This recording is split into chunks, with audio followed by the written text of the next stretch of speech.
Hello friend, कैसे आप सब। आप सबका हमारे यूट्यूब चैनल SBCC 777 में स्वागत है। मैं सर देव प्रकाश होटल। हम अभी क्लास 12 के बायोलॉजी के जो 9 चैप्टर है खाद्य उत्पादन में वृद्धि की कार्यविधि का अध्ययन करने वाले हैं। इसका टाइटल आपका आ जाता है एनहांसमेंट ऑफ फूड प्रोडक्शन। इसमें हम क्या पढ़ने वाले हैं वो बता देते हैं आपको कि इसमें हम पढ़ेंगे फूड में किस प्रकार की ग्रोथ हुई है और ग्रोथ करना है, कैसे ग्रोथ करना है जो हमारे इकोनॉमिकल क्षेत्र में भी लाभदायक हो, हमारे फार्मर्स के इकोनॉमिक मतलब इनकम में ग्रोथ करे, उसके बारे में भी अध्ययन करना है। मतलब फसल से ही आर्थिक व्यवस्था में सुधार आना करना, ठीक है। तो इसी का हम क्या करेंगे, अध्ययन करेंगे। अभी हम आपको बताने वाले हैं कि खाद्य उत्पादन में वृद्धि की कार्यविधि क्या क्या थी। इसी में हम पहला टॉपिक लेते हैं कि प्लांट ब्रीडिंग क्या होता है, ठीक है। तो प्लांट ब्रीडिंग अगर नहीं करेंगे तो इतने बड़े विशाल काय जनसंख्या में पहले के जैसे ही खाद्य उत्पादन हो अगर, तो क्या वह सफल हो पाएगा, सबों को खाना मिल पाएगी, नहीं मिल पाएगी। इसी के कार्यविधियों का अध्ययन हम करेंगे कि किस ढंग से हमारे फसल में ग्रोथ लाया जाए। ओके, तो चलिए शुरू करते हैं। इसमें सबसे पहला आता है प्लांट ब्रीडिंग का। प्लांट ब्रीडिंग क्या है, अर्थात पादप प्रजनन। पादप प्रजनन, प्लांट ब्रीडिंग।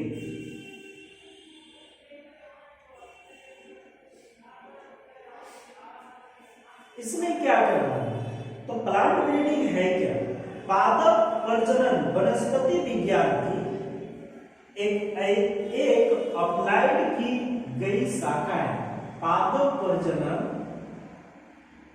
पादप प्रजनन वनस्पति विज्ञान की एक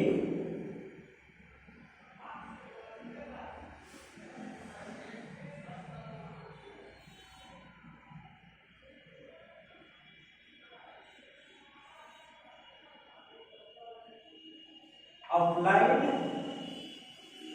शाखा है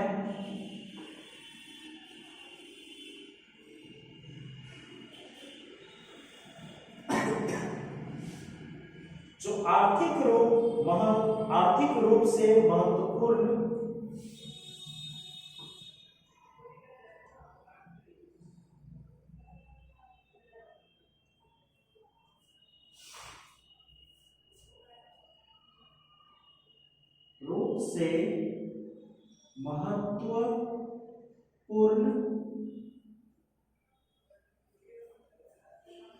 पौधों की उन्नति से संबंधित है।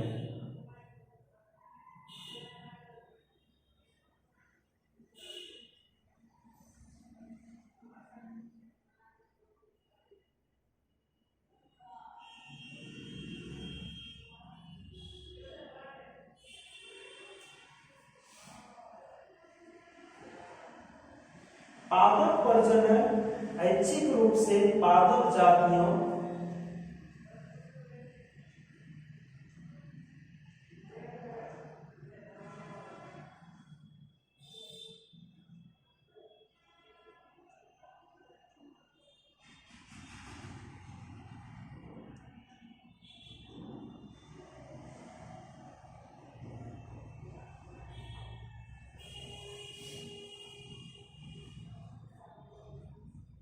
में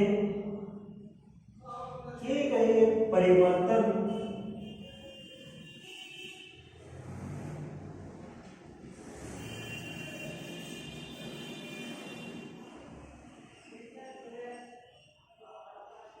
से आधारित है,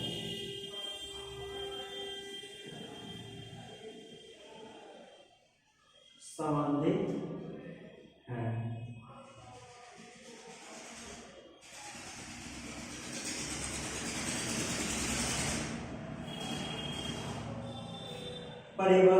इन परिवर्तन के द्वारा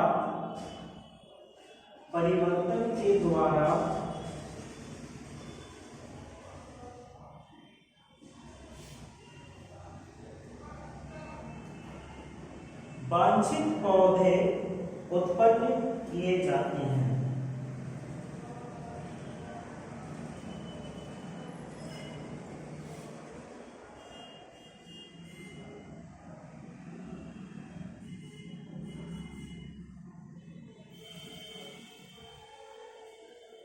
जो कृषि हेतु उपयुक्त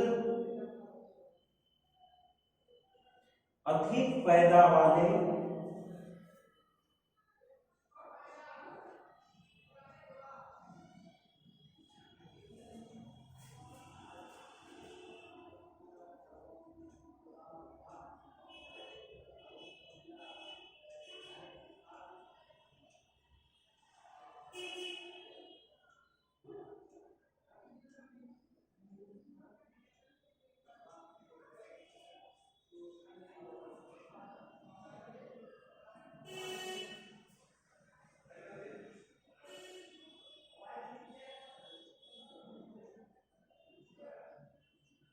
रोग प्रतिरोधी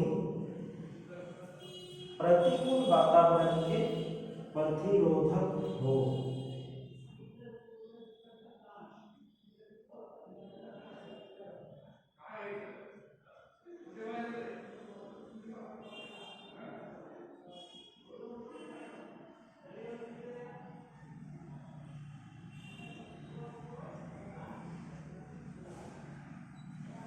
इसमें से सबसे पहला पॉइंट क्या है, ध्यान से देखिएगा, वांछित। ये जो वांछित है ना, वो वांछित है क्या?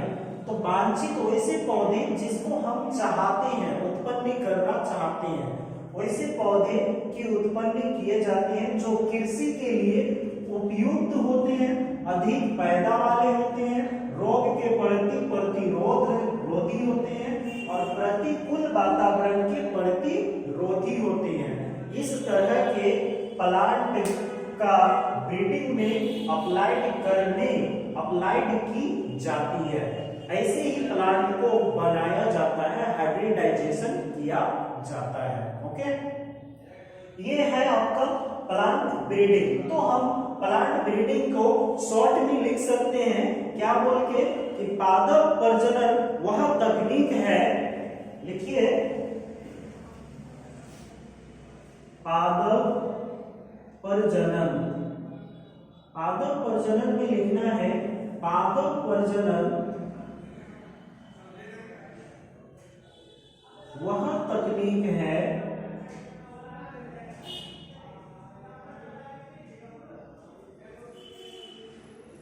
जिसके द्वारा पादप में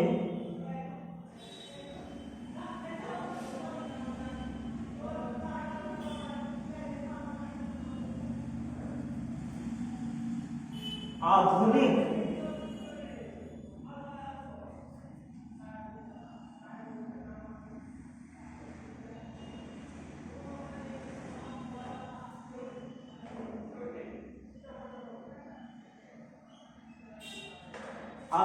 फसलों में सुधार कर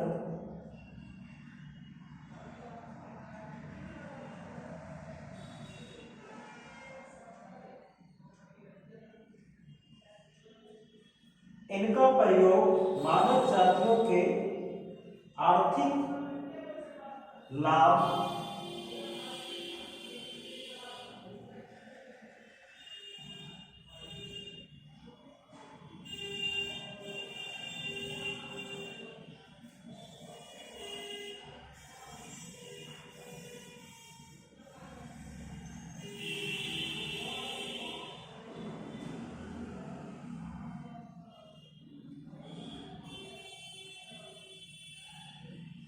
हेतु किया जाता है।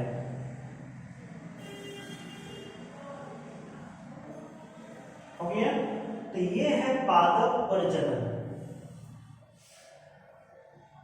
पादप प्रजनन की क्रिया विधि क्या है? तो पादप प्रजनन वह तकनीक है जिसके द्वारा पादप में आधुनिक फसलों में सुधार कर इनका प्रयोग मानव जातियों के आर्थिक लाभ हेतु किया जाता है। तो मानव जाति के इकोनॉमिकल बैलेंस को सुधारने के लिए किया जाता है। अब हम जानेंगे कि पादप प्रजनन का मेन टारगेट क्या है, प्लांट ब्रीडिंग का मेन टारगेट क्या है। तो मेन टारगेट तो ऐसे बहुत कुछ है, तो हम लोग जान लेते हैं।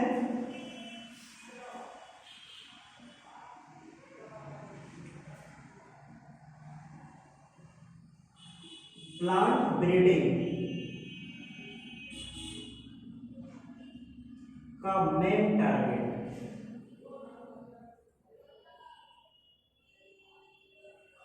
पादप प्रजनन का मुख्य उद्देश्य,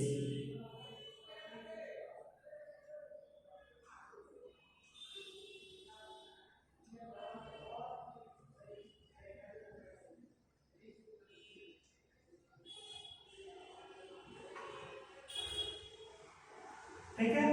तो पादप प्रजनन का मुख्य उद्देश्य क्या है? इसमें पादप प्रजनन का मुख्य उद्देश्य जानिए और लिखना भी है आपको कि पादप प्रजनन की मुख्य उद्देश्य क्या है। तो पादप प्रजनन का मुख्य उद्देश्य है फसल में सुधार लाना, जिससे फसल अधिक लाभकारी हो सके। पादप प्रजनन के प्रमुख उद्देश्य जो है वह निम्नबद्ध है। सबसे पहले है क्वालिटी ऑफ क्रॉप, फसलों की गुणवत्ता। पहला पॉइंट क्या है इसमें? फसलों की गुणवत्ता निम्न है। इसका उद्देश्य जो है बहुत तरह से है। तो सबसे पहला पॉइंट है फसल की गुणवत्ता, फसल की गुणवत्ता। इसी में लिखना है आपको, फसल की गुणवत्ता देके डैश देने के बाद लिखना शुरू कीजिएगा। प्रत्येक फसल की गुणवत्ता अलग अलग होती है, ठीक है। ये सिर्फ आपको फसल की गुणवत्ता पहला पॉइंट देना है और डैश देके लिखना है फसल की गुणवत्ता, प्रत्येक फसल की गुणवत्ता अलग अलग होती है। जैसे गेहूं में दाने का आकार, रंग, उसकी गोलाई, मोटाई, लंबाई, फलों का रंग और आकार के आधार पर गुणवत्ता निर्धारित किया जाता है। उसके बाद पुनः लिखिएगा, जैसे सब्जियों का पोषण गुण देखने के बाद दालों में प्रोटीन की मात्रा, कपास में रेशों की लंबाई अधिक से अधिक हो, मजबूत हो तथा चावल पकाने और स्वाद की गुणवत्ता अच्छी हो, ठीक है। इसी तरह फसलों की गुणवत्ता देखी जाती है। अगर कोई भी चीज आपको स्वाद में अच्छा ना लगे तो क्या आप उसे खाइएगा? नहीं ना। ठीक इसी तरह उसकी गुणवत्ता देखा जाता है कि फसल में जैसे चावल की गुणवत्ता है कि चावल को पकाने के बाद वह स्वाद में अच्छा लगे, ठीक है। सब्जियों में पौष्टिकता हो। अगर आप बाजार में सब्जी खरीदने जाते हैं तो बहुत अच्छे सब्जियों को देखते हैं, ताजे है या पौष्टिक है या नहीं है, आप उसको वांछनीय करते हैं। बहुतों में से चुन बीच के लेते हैं, यानी आप अपने आधार से उसकी गुणवत्ता को परखते हैं। किसकी गुणवत्ता? सब्जियों की गुणवत्ता। ठीक उसी तरह फसलों की गुणवत्ता होती है। तो दूसरा पॉइंट लिखना है उच्च उत्पादकता। दूसरा पॉइंट है उच्च उत्पादकता।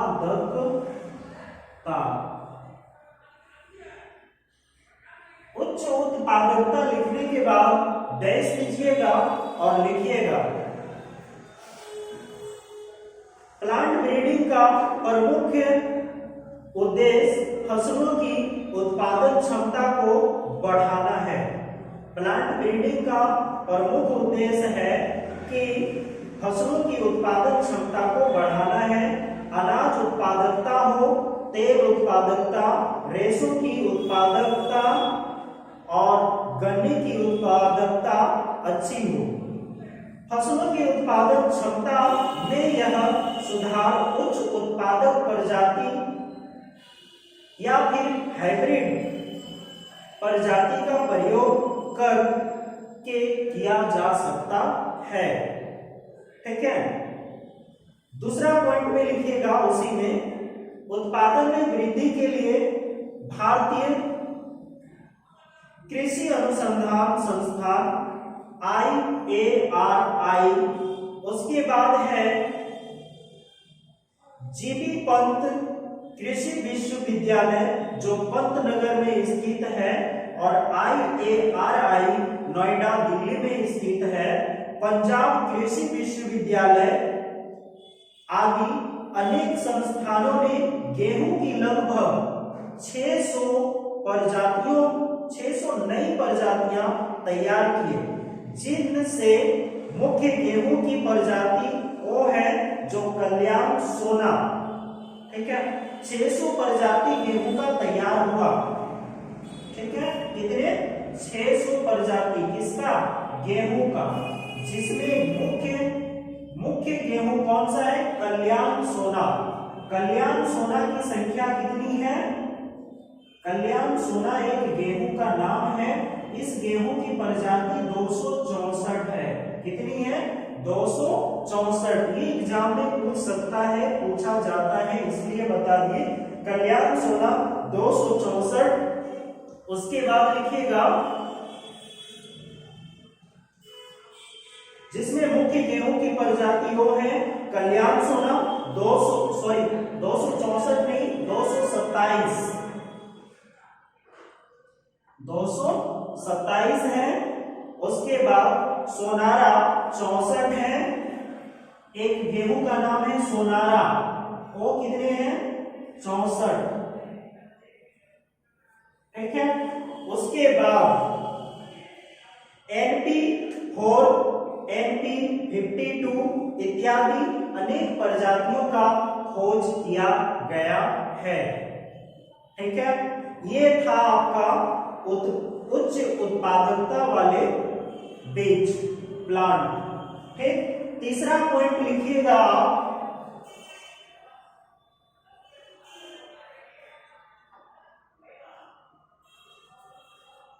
इसी में प्लांट ब्रीडिंग और का मेन टारगेट में ही है।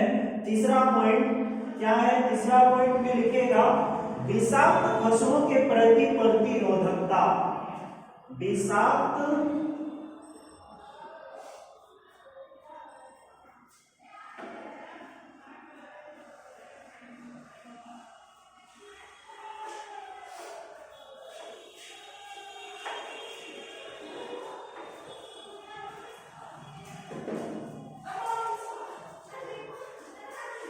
तीसरा पॉइंट है विषाक्त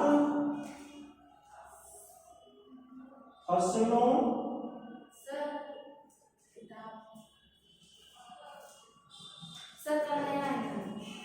विषाक्त पदार्थों के प्रति प्रतिरोधकता।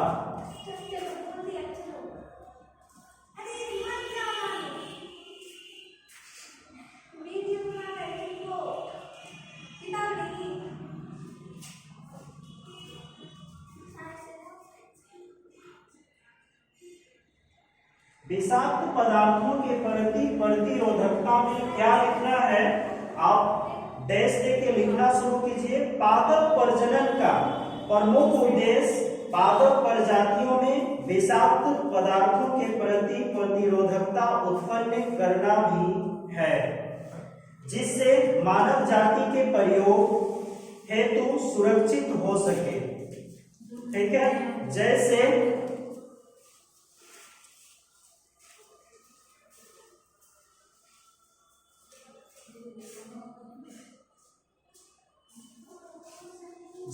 खेसरी के पौधे, जैसे किसके पौधे, खेसरी के पौधे से न्यूटॉक्सिक को पृथक करना। किसको पृथक किया जाता है, न्यूटॉक्सिक। खेसरी के एक पौधे हैं जिससे न्यूटॉक्सिक एक विषाक्त पदार्थ है जिसको अलग किया जाता है, पृथक करना। क्योंकि न्यूटॉक्सिक बॉडी के निचले भागों में लकवा अर्थात पैरालिसिस उत्पन्न करता है। न्यूटॉक्सिक जो है ना वह बॉडी में, मानव बॉडी में क्या करते हैं, निचले भागों में पैरालाइज उत्पन्न कर देता है। पादपों से विषाक्त पदार्थों का अलग जो है सिग्रीगेशन द्वारा पादप की पोषण गुणवत्ता में भी सुधार होता है। पृथक्करण के मेथड से हम जो है उसकी गुणवत्ता को सुधार सकते हैं। ये थे आपका विषाक्त पदार्थों के प्रति प्रतिरोधकता। चौथा पॉइंट है जैविक कारक के प्रति प्रतिरोधकता। जैविक कारक के प्रति प्रतिरोधकता।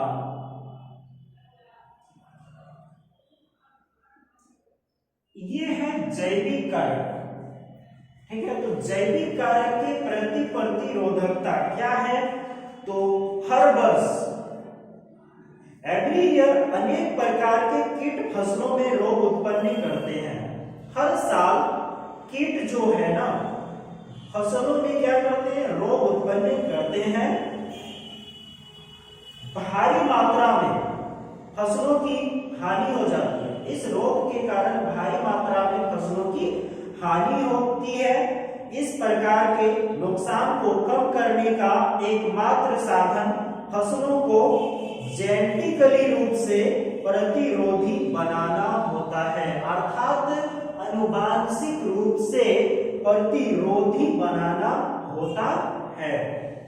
जीन जो है, जीन में उपस्थित प्रतिरोधी दाता जनकों का प्रयोग कर इस प्रकार के प्रतिरोधी प्रजातियां निर्मित की जाती है। हो गया,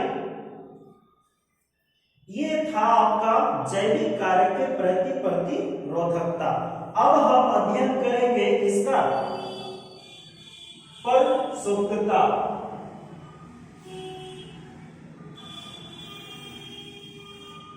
परसुप्तता इसमें क्या होता है ना, कि इसमें होता क्या है, परसुप्तता एक ऐसी चीज है जैसे कुछ फसल आप देखे होंगे कि दलहन के पौधे को अगर पानी में भिगोया जाए तो वह क्या करते हैं, अंकुरित हो जाते हैं।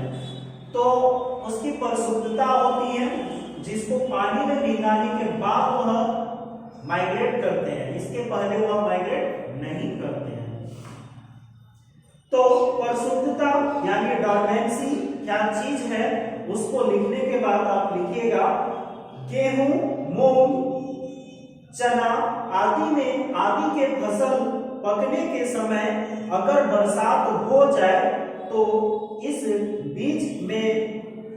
बीज जो फली में होते हैं वह अंकुरित हो जाती है, क्योंकि इनकी परसुप्ति अनुपस्थित होते हैं। इनकी परसुप्तता जो है वह अब्सेंट होते हैं। अतः इन फसलों का बीजों में परसुप्ति उत्पन्न की गई है। इससे उत्पन्न दर में भी सुधार होता है। इन फसलों की परसुप्तता जो है उत्पन्न की गई है, जिसके कारण इसकी फसल में सुधार होता है। अब हम छठा में चलेंगे।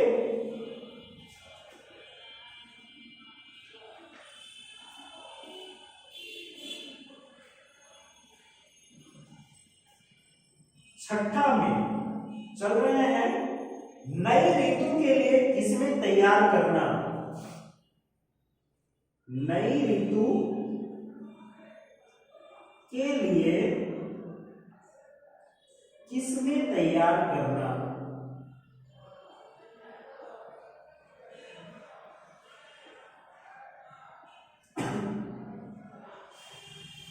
ये छठा पॉइंट है।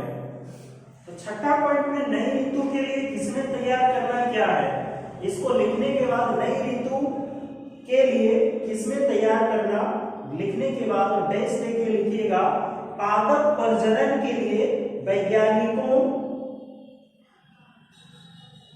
ने बीजों के किस्म को तैयार किया जो फसल खरीफ ऋतु में उगाई जाती है, खरीफ फसल के रूप में उगाए जाते हैं, उसी फसल को रबी तथा जायद फसलों के बीच अर्थात रबी ऋतु और जायद के ऋतुओं में भी उगाए जाने लगे हैं। एग्जाम्पल के स्वरूप मक्का, मक्का जो है ना वह खरीफ के ऋतु में उगती है, लेकिन उसको गर्मों ऋतु में उगाया जाता है और फिर ठंडों के ऋतुओं में भी उगाया जाता है।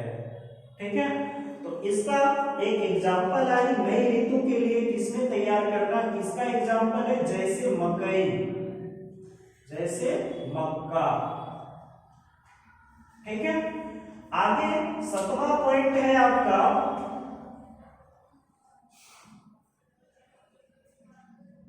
वृत्ति एवं स्वभाव में परिवर्तन, वृत्ति एवं स्वभाव में परिवर्तन।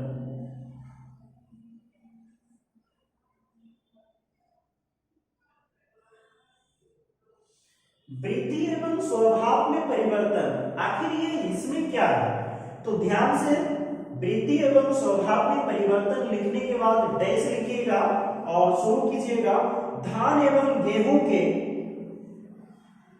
पहले हमारे पूर्वज जो थे ना, धान और गेहूं के, अभी लिखना नहीं है समझ लीजिए, धान और गेहूं के पौधे पहले बहुत लंबे लंबे हुआ करता था, उसको बचाने के लिए उसमें फसल नहीं होती थी, इसलिए नहीं होती थी कि तेज आंधी आई और वह पौधे गिर गए और गिरने के कारण वह फसल जो है बर्बाद हुआ करता था। ठीक, इसी का हाइब्रिडाइजेशन करके साइंटिस्टों ने क्या किया, वह पौधे को बौना बनाया। ठीक है, और बौना बनाने के कारण आंधी में वह पौधा खड़ा का खड़ा ही रह गया।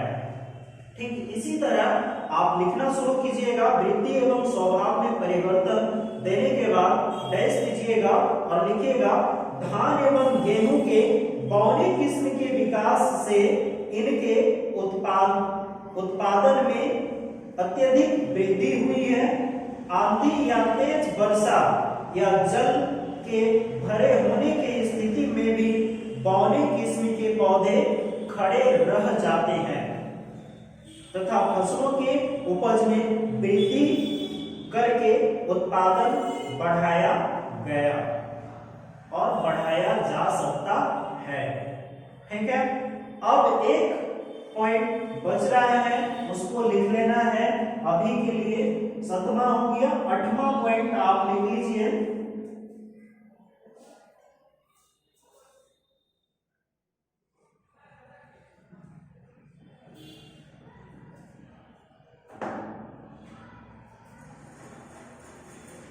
आठवां पॉइंट लिखना है अजैविक कारक के प्रति प्रतिरोधकता। एक था जैविक, इसमें है अजैविक, जैविक कारक के प्रति प्रतिरोधकता।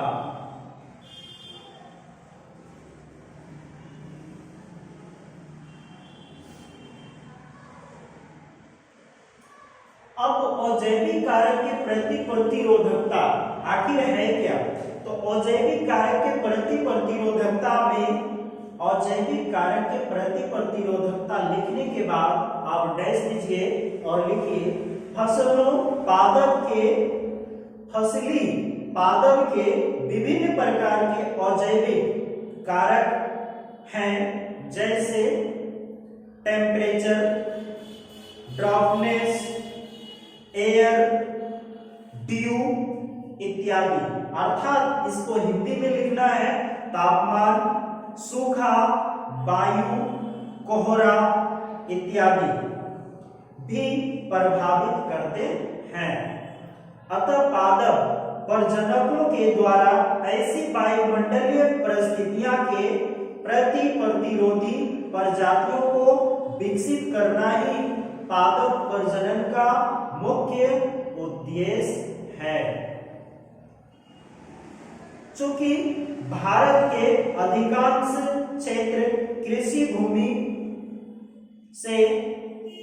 भूमि का है, जिसमें पानी की कमी तथा लवणों की अधिकता पाई जाती है। अतः ऐसे क्षेत्रों के लिए सूखा लवण जो है ड्रॉप एंड सॉल्ट टॉलरेंस किस्म का विकास आवश्यक हो जाता है।